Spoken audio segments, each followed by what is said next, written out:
if you plant it, they will come is the title, but why the hedgehog?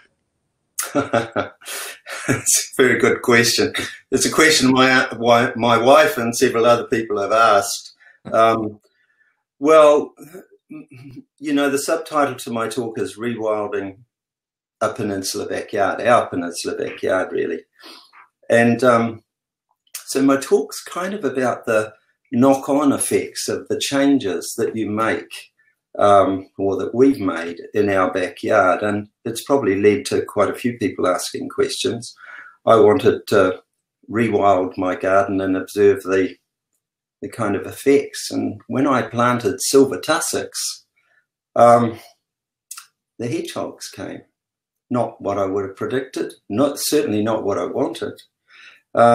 Why? Well, we'll get into that in the talk.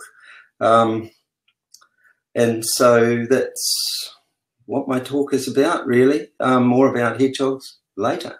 So it's all yours. Away you go. Great. Right. Well, we've pretty well introduced the first shot, haven't we? You know, I like hedgehogs as much as anybody else, but I really don't like them in my garden any longer. As I said, we live on the Otago Peninsula and shifted here in the 80s. And in fact, my children, the oldest of whom's now 40, grew up on the Otago Peninsula. And what a life for children it was. Wonderful, wide open spaces. You could wander as far as you liked over the hills. It was all very safe for children. This is a scoria rock wall that Jamie is climbing over with a view over some of the inlets. You can see large areas of the hills are pretty well devoid of native vegetation now.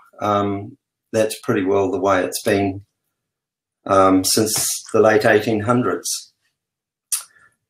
The peninsula, even back in the 80s, had lost all but about 5% of its indigenous forests, so there was very little left. And I was very taken by this passage from Katherine Mansfield in one of her diaries back. She wrote this back in 1907 when she visited Pureora, I think it was, but even somewhere around or maybe it was the Ureweras. And it's reminiscent of that time, and it reminds us of what has been taken away, really. Everywhere on the hills, she wrote, great masses of charred logs, looking for all the world like strange, fantastic beasts, a yawning crocodile, a headless horse, a gigantic gosling, watchdog, to be smiled at and scorned in the daylight, but a veritable nightmare in the darkness. And now and again, the silver tree trunks, like a skeleton army, invade the hills. That's what it was like down here on Otago Peninsula at that time as well. In fact, there were competitions for city folks, particularly the men that like to prove themselves. They would come out onto the peninsula on weekends to chop down trees in a form of competition. So that's the context of the past, really. As I said, we've lived on the peninsula since 1980. In 2000, we shifted closer to town. In a sense, we almost became urban dwellers, as 86% of New Zealanders have.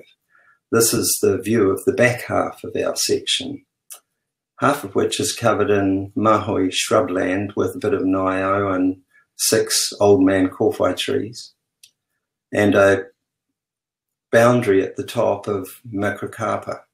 You'll see a gap at either end of our boundary where all the other kākāpō were cut down in the 90s by a developer living above us. We paid him to go away. We paid him $2,000 to leave our trees. The first tree he'd cut down had a kiruru nest in it, and I was so angry. But anyway, we've retained those trees ever since. So the top half of our section is forested. You can see on the left there, that was a narrow-leaved ribbonwood, lacebark. I always get the two of them confused. That was the largest tree on our property. We enjoyed the fantails and the silver eyes in the forest, and the fantails frequently reared their chicks. There's a nest of chicks with 5 young reared in our forest. We thought we were pretty lucky, really. We were very happy with our bush. There was a bit of bird song. We felt calm. We thought it was a very healthy place to retreat to. And in fact, a walk in the bush is almost like medicine for us. It's sort of calming in a mentally spiritual sort of way. It's fashionable now to talk about forest bathing, but we were very lucky having a little patch of forest on our property. And we loved watching the wildlife that visited our property, and we really enjoyed, particularly I did, looking into the patterns and finding the relationships between the plants and the birds. Kiraroo were very interested in a lot of the creepers that climbed up through the bush, the Mulohii australis, the Mulohii australis, which they fed on, and the little calistegia, the bindweed. And so some of those climbing natives, which we had thought of possibly as weeds, we began to appreciate had an important role for some of the visitors. The little copper butterflies, for example, their caterpillars fed on the Mulohii australis. In fact, when Mulohii australis flowered, there were a lot of little forest pollinators that turned up on our property each year. So just looking into those smaller, finer patterns, quietly watching in the bush each day was helpful and healthful for us. Even some of the introduced trees provided shelter and protection. We noticed that the macrocarpus at the top sheltered visiting red admiral butterflies through the winter. We have good populations of red admirals down here on Otago Peninsula. And I've even seen them emerging on a sunny winter's day from the dead fronds of the cabbage trees that hang up in the branches. So we began to appreciate that some of these plants, although they might be introduced or look untidy, were actually helping us maintain populations of invertebrates and other things around. The Kiraroo were nesting in the macrocarpa trees. In fact, we've come to look upon macrocarpa down here as an honorary podocarp. Most of our podocarps have gone, but the kind of birds that favoured podocarps in the past for nesting, tui, korimako, kiraroo, they all use our macrocarpas. They're the tallest trees on our property now, and they provide great shelter, not only during the winter, but during the summer when the storms come through. Unfortunately, those same trees provide shelter for some introduced species that we've, over time, decided we don't want around here. Magpies were nesting in the macrocarpus and driving the Kiraroo away. And social wasps, particularly the queen wasps, German wasps, common wasps, were either nesting in the macrocarpus in hollows up in the trees or overwintering in our cabbage tree fronds. So we began over a period of time to start increasingly viewing our natives, our native visitors and our native inhabitants as being in trouble, and our introduced species as being unwanted, largely unwanted. And so we started making changes. We were both gardeners, and like good gardeners, we began with the weeds. We started weeding out the unwanted right through the forest. On large areas of the forest floor, there was lamium, what's sometimes known as aluminium weed, a very dense covering, carpet if you like, that stopped any native plant seedlings coming through, and as far as I could work out, didn't feed anything. So we started dinging it up, and we replaced it with some hound's-tongue fern that had spread across a neighbour's concrete patches and paths. They didn't want it, so we cut it into little 1-foot squares and started pegging it out on our forest floor. And those little patches through the spring rains and into the summer started spreading and all joined up, and we now have a beautiful but far less dense carpet of hound's-tongue fern. And we learned there are a surprising number of moths, native moths, that feed on hound's-tongue fern. The caterpillars do. And they give rise to about 8 or so species of what would be called fern looper moths. They're about 20 centimetres, 20 millimetres across, and they come to our windows on summer nights. So we gained moths and seedlings from doing away with lamium. That was very encouraging, and it made us look a little bit further into things. I can now go out at night. Like I say, we've been here 20 years. I can go out at night now and watch little interactions like this between a flatworm and a hook-tip leaf fern looper moth.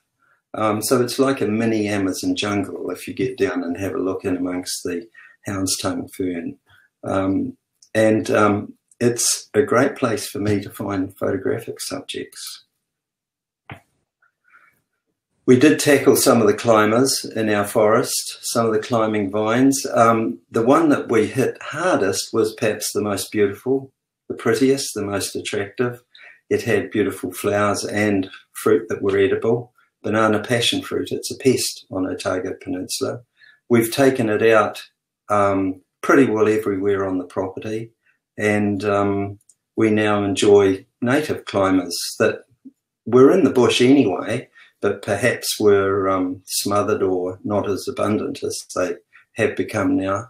The native jasmine, Possum, and the beautiful native clematis. In fact, we have 2 species of clematis naturally occurring in this little patch of bush. We removed the elderberry, and that put an end to the visiting starlings. We used to have flocks of starlings coming into our bush in the autumn. I could never work it out. They were after the elderberry fruit. We could have plucked all the elderberry flowers every year off the plants and made elderberry wine and had no elderberry to attract the starlings, but we opted to remove the elderberry completely. So we started looking at some of the relationships between introduced plants and introduced animals, and we found an interesting level of complexity in some of these relationships. We had some very big old man hawthorn trees growing in our forest. Huge trees, and they often had big banana passion fruit vines climbing up them. We finally worked out what was going on. What was happening was around the hawthorns in the wintertime, when the leaves are bare, the hawthorns had formed a kind of light well in the forest. And up around the base of the hawthorns, a lot of little banana passion fruit seedlings were coming up. What we figured was happening was the possums, which loved eating the banana passion fruit on ours and all the neighbouring properties, were also visiting the hawthorn trees in the autumn when there were hawthorn fruits around, and they were eating those as well. And while they sat up the trees eating the hawthorn fruit, they were defecating banana passion fruit seed, which was racing away to take advantage of the light wells through the wintertime. So we started chainsawing down the hawthorns, planting nio in their place. We started cutting out the last of the banana passion fruit vines. It was very difficult to realise that some of these vines were actually passion fruit, because there was also clematis vines and Possum vines, so we had to be careful which vines we cut. And we began truly dealing to possums. It took us a while to realise. As we looked closer through the forest, we began to realise that there was trouble everywhere. We just hadn't noticed it. Chew marks on the trees. So we started dealing with the possums. We brought in Tim's traps and we put out bait stations. And to be honest, at that stage, having a little bit of bush on the back of your property became quite a responsibility. It was almost like being responsible parents again. Everywhere we looked, we saw things that needed to be helped, native things that needed to be helped, introduced species that were causing problems. Quite a revelation for us, really. I thought conservation battles took place out in the wilderness, but a lot of them need to start taking place in our backyard. So to protect the plants, the native plants, and the birds' nests, we got serious about possums. Slowly we began to level the playing field, if you like, for other natives. And this is where the hedgehogs come in.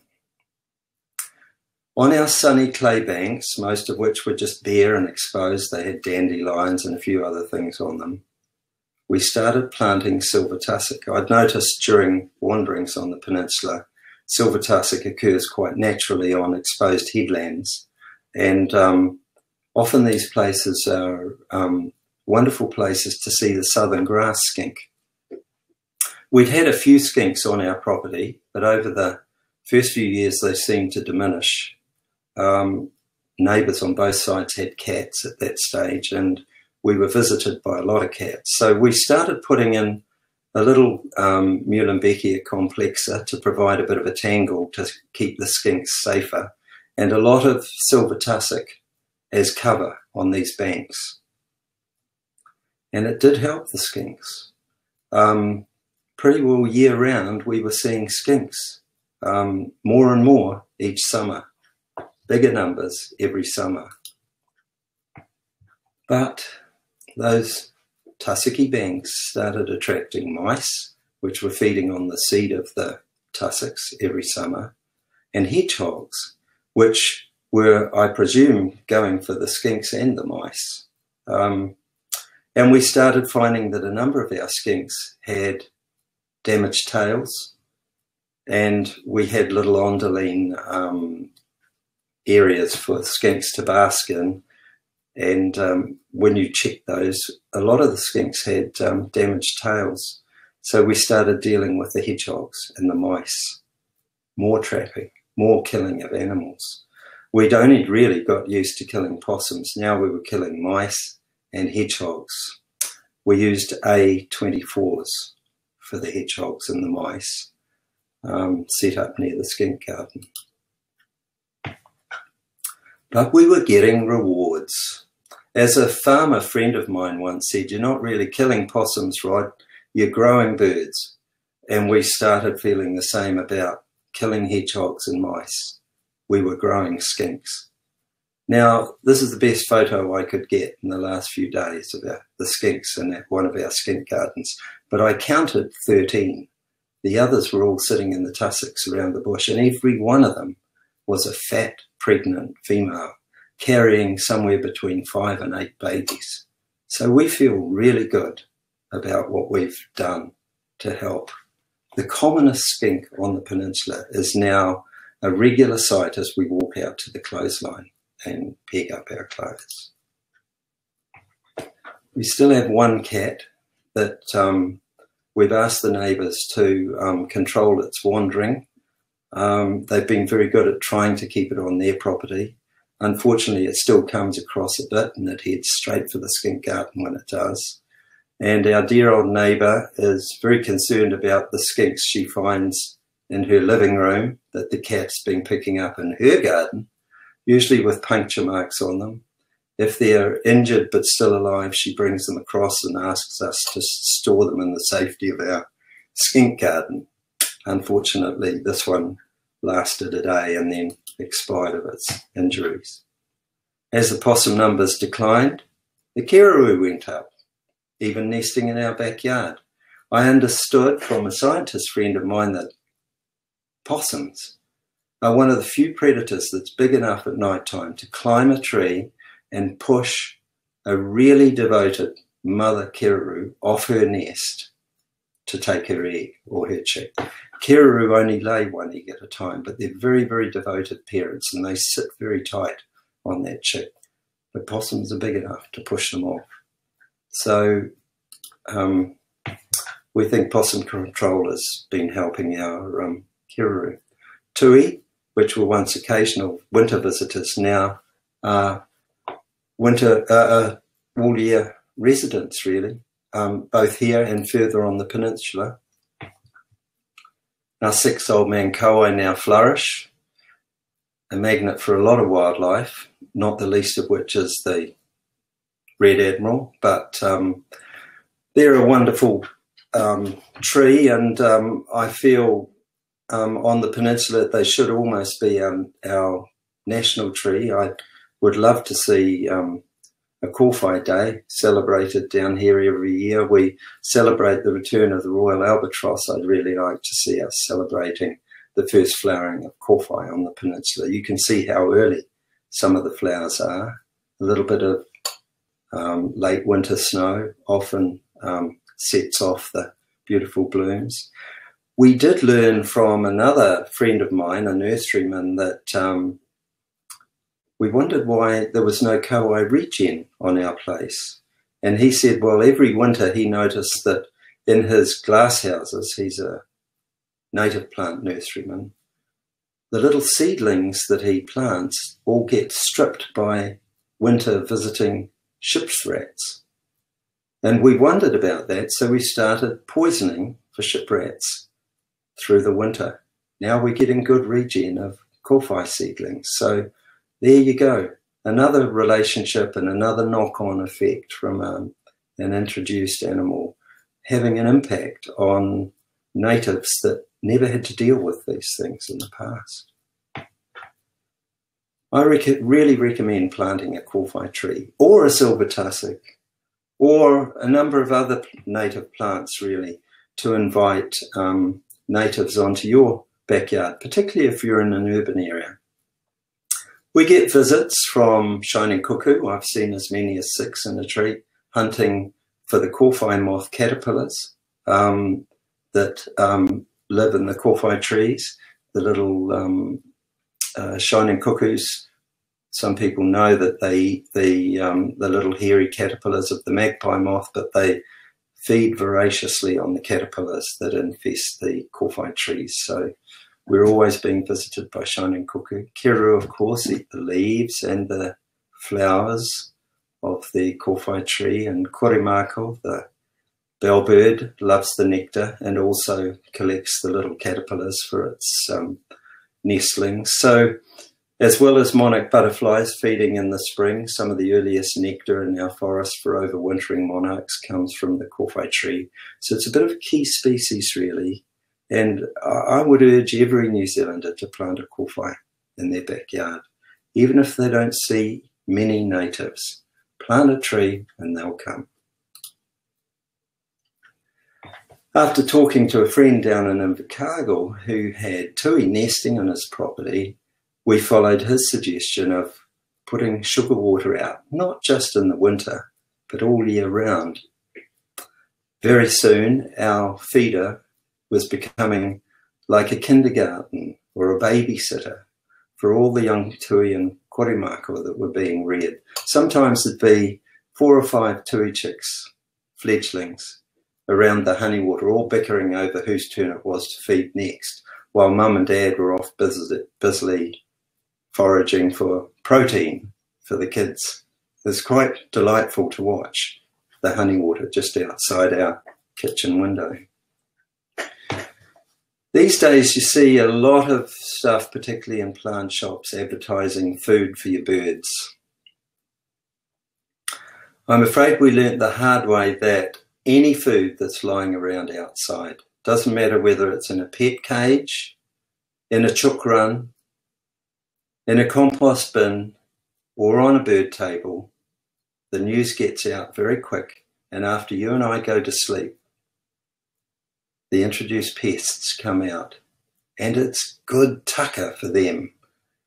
Some of the fanciest food you can ever imagine is being sold for birds in plant shops at the moment. And any of it that's left after dark is just feeding pests.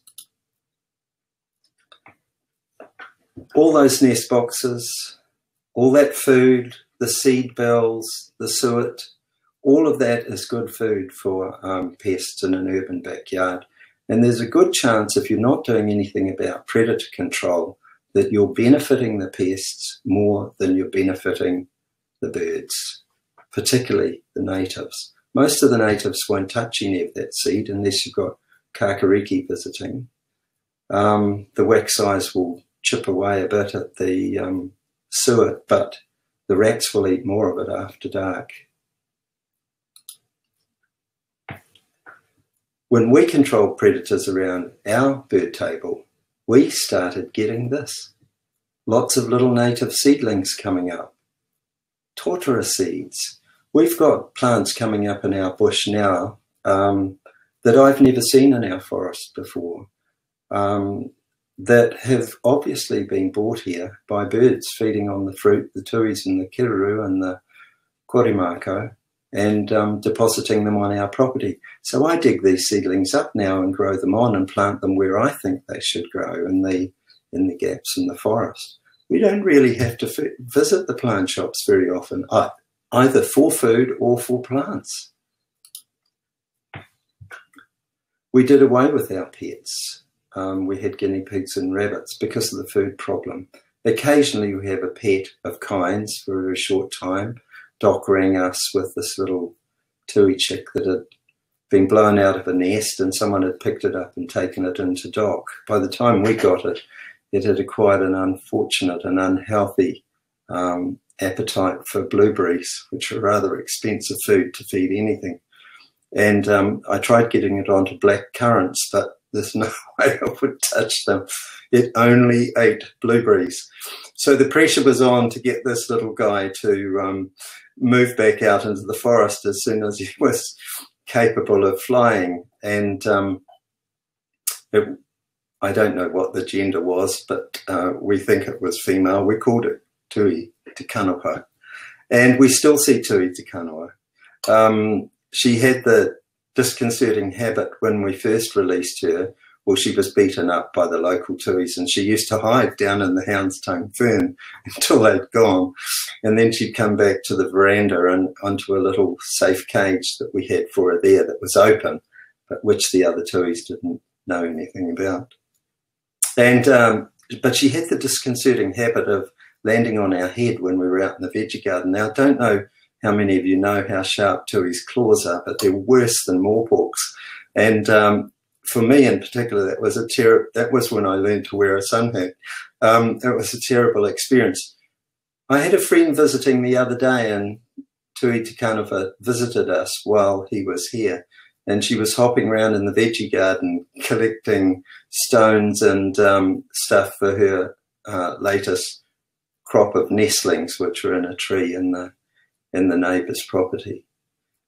She also visits our apple tree and pollinates the apple blossom.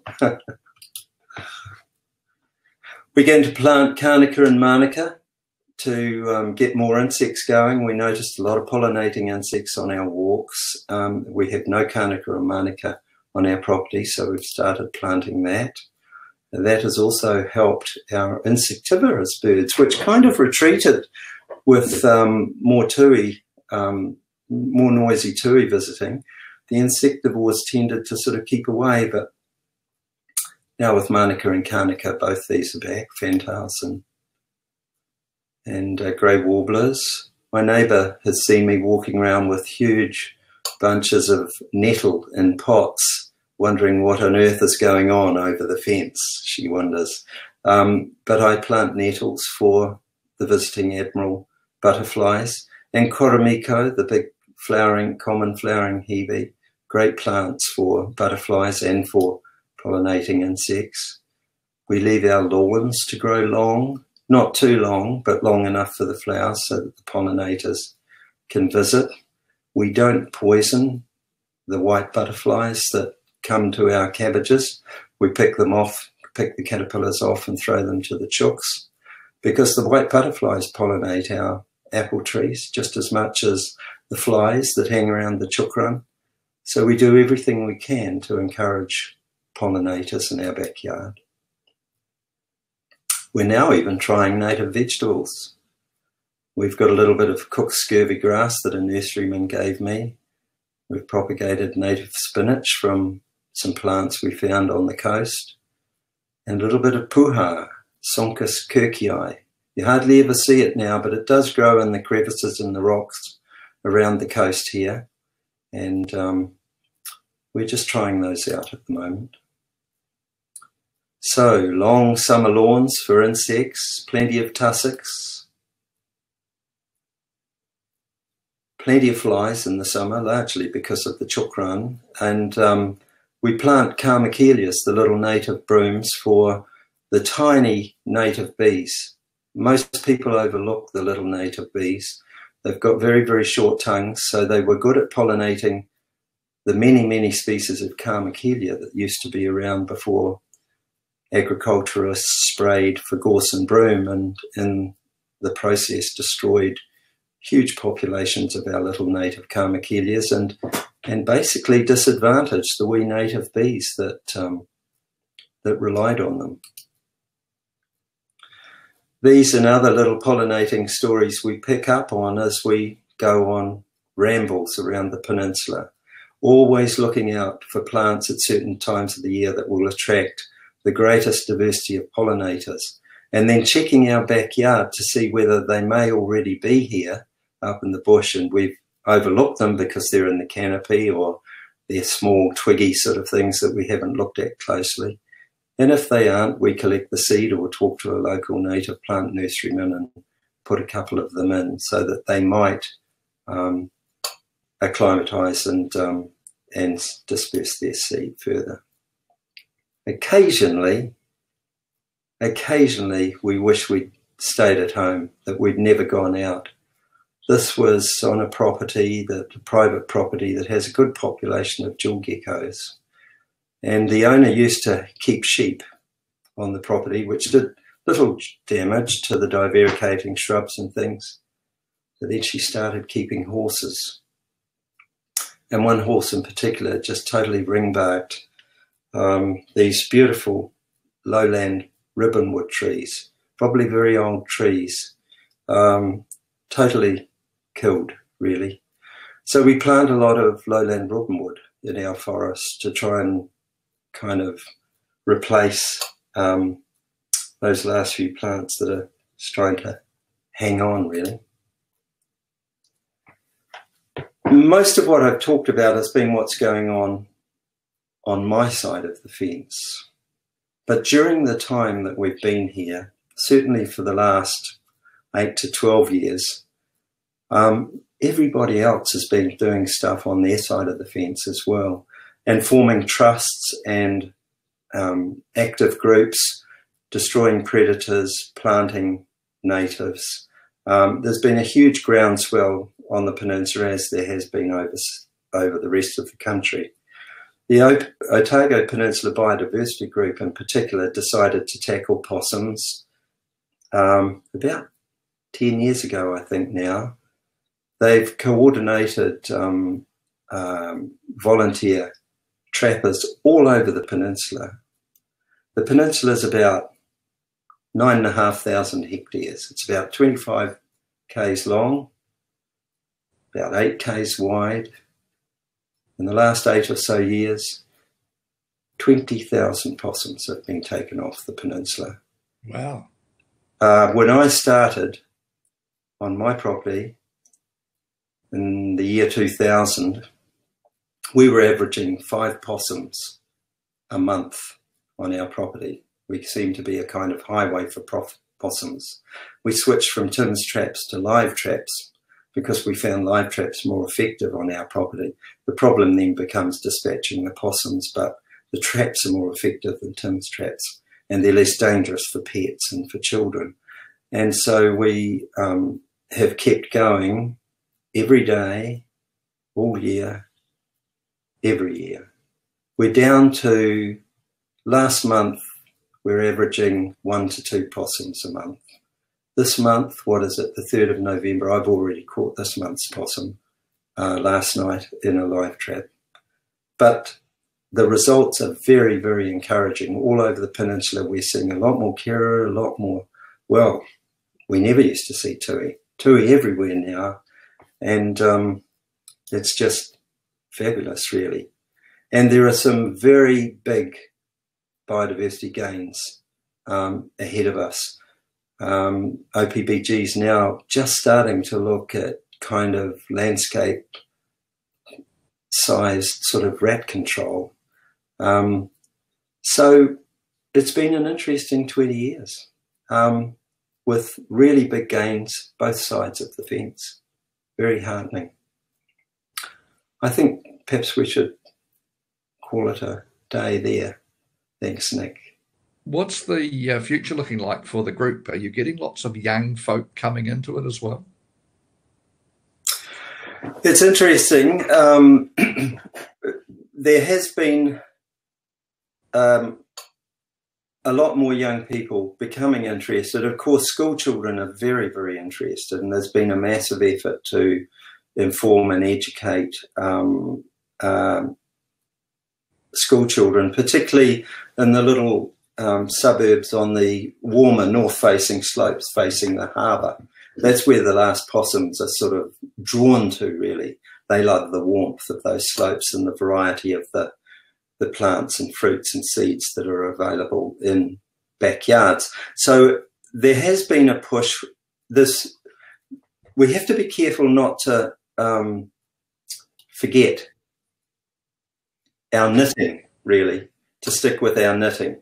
So the big job still is to get those last possums. The longer it goes on and the more successful it is, by definition, the harder it is to get those last animals. And a big help in that battle is keeping urban people observant and reporting when a straggler wanders through their property. So children, school children and younger people are playing a big role in that.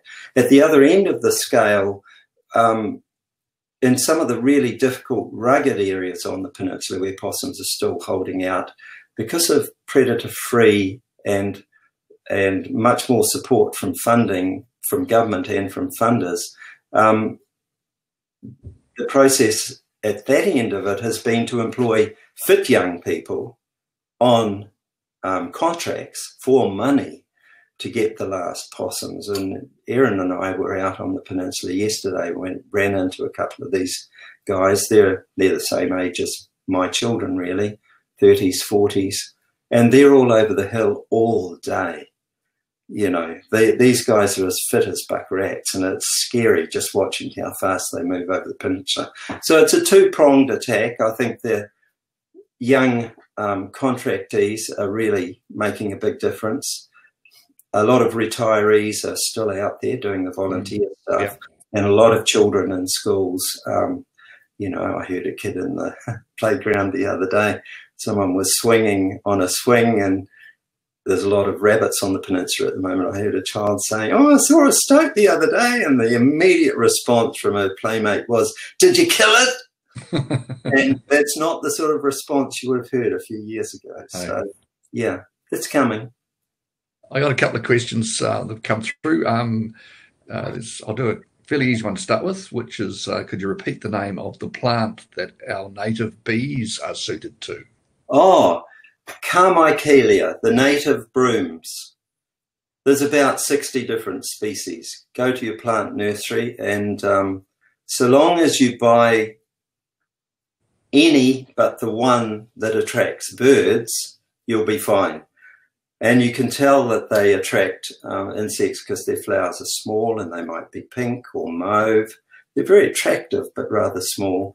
The one kākāpō that really attracts birds rather than insects is kākāpō williamsii, and we plant that here down in our flower garden because it brings, it attracts the silver eyes and the The korimako like to feed on it, particularly when the tuis are being bossy up in the kofi trees.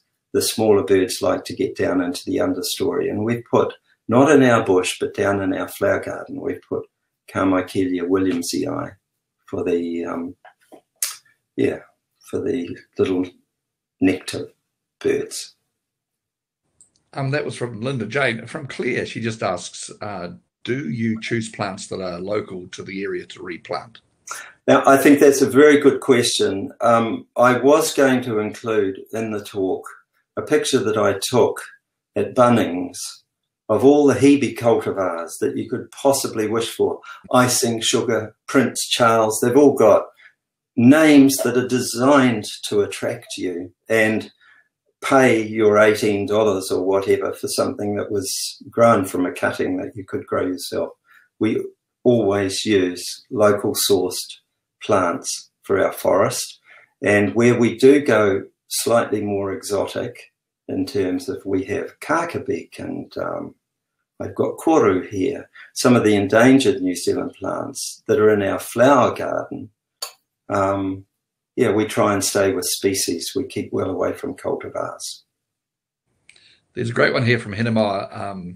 There's apparently right now watching you is Hinamaya Kindergarten in Taupo. Hi, guys. All the little kids. And they're just wanting to know any advice on planting a skink garden. Okay, this is a very good question, guys. You need lots of stuff lying around for skinks. It's no good having a beautifully mown lawn and nice trim concrete edges. You need a wee bit of waste ground, bit of long grass. It's no good putting a skink garden out in the middle of a mown lawn. You have to put it near the edge of your property where there's a bit of a cover, because the skinks that are going to come have to get there through suburbia, avoiding being noticed by cats. Cats are the #1 enemy of skinks. So do put in a skink garden. I used to put in little rounded river stones all over the ground, and then I planted a plant called Muehlenbeckia complexa, a little creeping plant which kind of forms a wiry mat all over the rocks, and that has got little fruits and little flowers on it that attract insects that the lizards are interested in eating. Down where I live here, I'm planting a lot of silver tussock, because the skink down here that I've attracted is called the grass skink, grass being native grass, tussocks. So plant a few tussocks as well. Basically, skinks need lots of cover so that if a cat's sitting there watching and decides to pounce, the skink can wriggle down through the tussock or wriggle down through the pohoihoi, the Muehlenbeckia, and escape. Good luck. I think it's a very good idea, a skink garden. Be fantastic, and great to have kids watching. It's cool. We got one from Dave, who sounds like he's in Nelson, and I visit there regularly, and we are having some real problems with paper wasps, and they're at a wit's end to know what to do. And I suppose in his question, he just wants to know any advice. It's a really curly one. I don't have an answer. I've got a couple of interesting ideas. And I hope it's not Dave Hansford asking the question, putting a few curly questions into the talk. Hi, Dave. It is. Thank you for your question. Well, I've just started using Vespex to kill social wasps, German wasps, and common wasps, mainly because I'm pretty good at spotting any nests in the summer around here on the ground, but I'm concerned that there may be a nest or two getting by up in the macrocarpa trees up the back, and the only way I can reach those nests is to put out Vespex bait so that they carry it back to the nest and kill all the grubs. I'm hoping, I don't really have any solid evidence, that if we take out the big social wasps, we're actually shifting the playing field a little bit for these other potter wasps and things that are coming in, mainly because of a man I heard give a talk up in Auckland some years ago who observed that he was working on predator control and island restoration out in the Mercury Islands. Dave Towns, his name was. He's a great herpetologist, but he's also very good on ecosystem restorations. And they noticed out there that when they took out the rats, the social wasps disappeared off those islands. Taking out the rats allowed the ecosystem to start restoring itself, and somehow the social wasps got locked out of the ecosystem.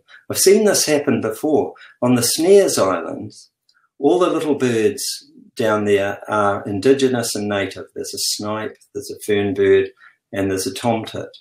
They got all the ecosystem locked up. Whenever a fantail or a wax-eye or a goldfinch gets blown down to the snares, it lasts for 3 or 4 weeks and then it dies of starvation because it can't find a niche within that ecosystem to set up home.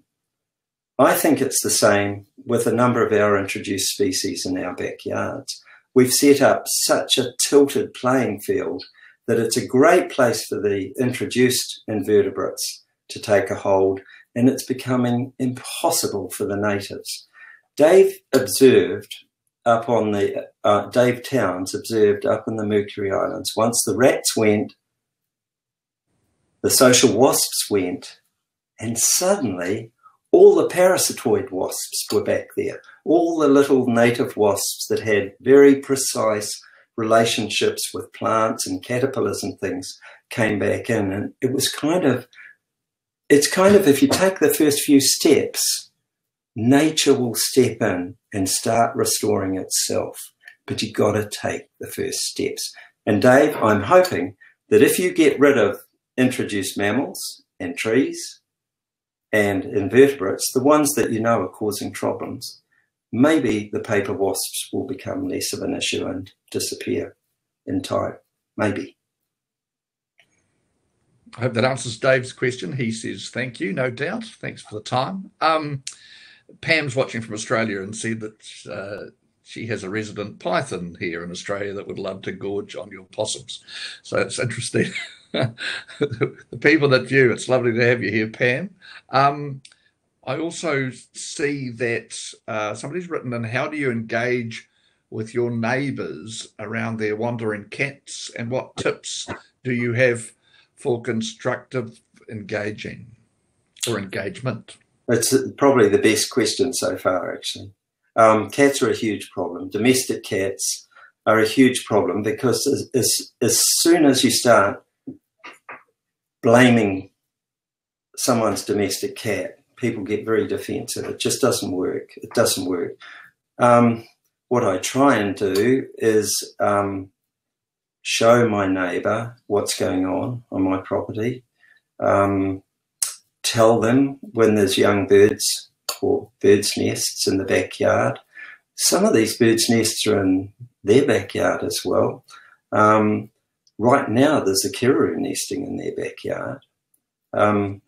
Well up in their little patch of bush, they have a half section of, we have like a wee mini town belt running through about 7 properties here. So there are big possibilities for this community. So I just try and show her the things that might be hurt by her cat. They do their level best to keep their cat inside. Sometimes it comes over. I've learned a couple of interesting lessons. I once threw part of a brick at the cat when it did come across, and the brick sailed across my neighbour's fence. And just as it sailed over her veggie garden, she stood up and the brick almost connected with it. So I learned to control my bricks. But yeah, no, you've just got to talk to people. I think I've got a pretty good relationship with everyone around me. I'm known for killing possums and rats and hedgehogs, and nobody fingers me if their cat disappears, as one or two have down the street, because I think it's important to, you know, keep the dialogue open. But we have a huge problem with domestic cats coming down the road. I like to think that, like cigarette smoking, it will disappear over time, that children will say they don't want a kitten or a pet cat, and that more and more adults would rather have birds in their backyard and skinks. But it's a slow process. Yeah, that's true. Good answer. Do you recommend any websites or books for what to plant if you're sort of a bit stuck? Is there any go-to publication? No, I don't really know of any. My recommendation would be to get to know your local botanical society, if there is one, or your local plant nurseryman, particularly if he's got lots of good natives, locally sourced natives, or find a person in your community that's interested in native plants. And they're only happy to give you lots of advice. I've learned from a lot of my botanist friends, still are learning, really. And sometimes they'll come around and drop. My doctors are more interested in botany than medicine, possibly, and my visits to the doctor tend to degenerate into plant conversations, and I often walk away from the surgery with a pokakā or something from the peninsula that he's propagated on his peninsula. So you need to find people. I don't know of a book, really. You need to find people in your community that are interested and knowledgeable. And do you have any thoughts on engaging people that are just starting out in this? So what do you do? I think you and I talked about letting them almost peek over your fence, get them involved in that way. Is that a good thing? Yeah, I've you know, worked for the OPBG, and I've been across the other side, helping initially, talking to people in the Halo scheme on the other side around Orokonui. I'm not really very willing to go into people's backyards and tell them what to do. I prefer people coming to me and asking what's going on, because everybody's got their own ideas. What we've talked about today are really only my ideas. And the wonderful thing on the peninsula is there's lots of people like me who've got their ideas, and we're brainstorming all these problems, and we're coming up with fantastic answers. We are very lucky here at the Cove in that we have a group, the Peninsula Guardians, who are urban landowners between the city and the peninsula. And we've got a wonderful person in Marcia Dale who coordinates and encourages those people. But those people have formed their own group, they found their own name, they've decided their own set of priorities. I'm looking forward to going and meeting them sometime shortly. There's a meeting this Thursday I might be able to get along to. But yeah, try and find a group, or if there isn't a group of like-minded people, perhaps find another like-minded person and start a conversation and see how many other people might come up to you and talk about it as well. It's a great idea. Well, I've got one final question for you. They've had lots of interaction with this webinar, which has been great and lovely to have those kids watching. But that passion you have and the love for the space that you're in, I suppose just final thoughts, something inspirational for people that are in the same space, maybe just beginning this. What are they looking for? What do you see in the future? Any words of wisdom to finish with today? We all need inspiration. We all need inspiration. I get mine these days from taking walks on the peninsula, through patches of forests, around headlands, and just watching and looking at how plants and animals are interacting with certain trees or shrubs that I have growing on my property, and trying to learn more about how the plants and the animals help facilitate each other, how they're helping support each other. And I think humans need to start fitting more and more into that facilitating role. I don't think we've done it very well in the past. I think there's plenty of work ahead of us. You've done a great job. Been fantastic to look at a part of your backyard, your life, and all the work you've done. It's been highly inspirational, tremendous. Where can we go to see some of your work, some of your amazing photos? Have you got a nice web page we can go and see what the other side of you, what you do? Well, yeah, that side of me is becoming more and more focused. I just take my cell phone out now and click off a picture of some boring little shrub that intrigues me to see whether insects are visiting it. But you can go to my website. I have a website, www.rodmorris.co.nz, and occasionally there's a new insect or a new weka photo or something put up on it. But it's pretty comprehensive. I've tried to keep the captions underneath the pictures pretty interesting. So it's a good resource for children, I hope, as well as an opportunity to sell photos. Of course, of course. Been an absolute pleasure. Very nice to have you on our webinar. I hope you've enjoyed it. I know that the people that have watched it have by the comments. We wish you all the best, Rod. You're just doing a great job down there. Beautiful part of the world. And we hope to catch up with you again. Thanks very much, Nick. You've made it so easy.